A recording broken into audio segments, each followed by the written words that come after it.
Fire Escape Academy, Inspector Training. We're here in Chicago, and we're looking for fire escapes to determine whether or not they've been kept painted as required by law every 3 years, and or if they've been maintained structurally by changing bolts in the 50 to 75 year life. So let's see what building is. This is the hotel, and Congress Plaza Hotel.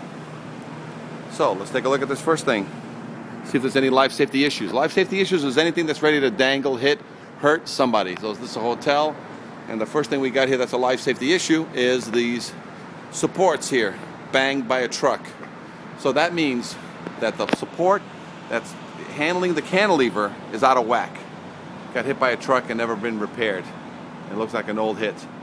So that needs to be done immediately. Otherwise, this fire escape will not function properly because it's out of twist, it's out of kilter. So the next thing we're looking for is whether or not any of these weights have been reinforced with new bolts, because a lot of these casts, if they rot out the bolt, these casts will fall to the ground, like one did right there in the middle. So what they did is they put another weight on top, and this thing looks like it was built in 1875, so you can see how old this is.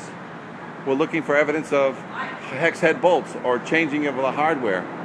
I see some evidence on the support on the cantilever here that there's some hex heads on the treads only, but the supports on the channel is all square head bolts.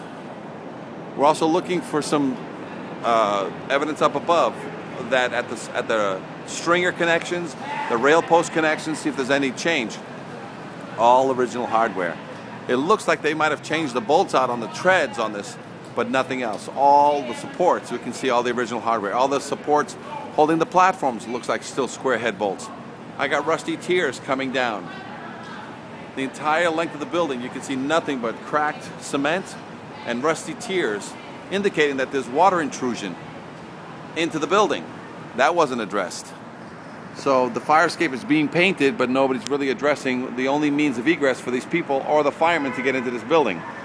The chain on this is incorrect. This chain was never designed. This is an afterthought. You can tell that this is an afterthought because that chain goes right to the staircase. You can't. It has to have its own independent support, so that there's a lot of tension when this thing comes down.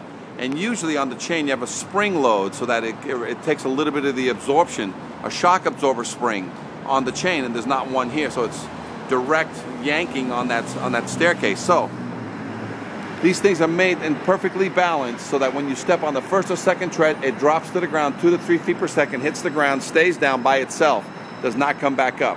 A lot of times they put these extra weights on it so that it goes back up, or you can put a release arm on these things so that it goes back up when it's released. It goes down once you pass through the pass-through. Doesn't have a release arm, or it's not properly balanced. So that's another life safety issue. Again, between the cement, original square head bolts on all the fire escape, the truck damage, this fire escape needs some immediate attention. Any questions on this or any other inspection you've seen on Fire Escape Academy, give us a call here. Inspector Meneses, 800-649-3333.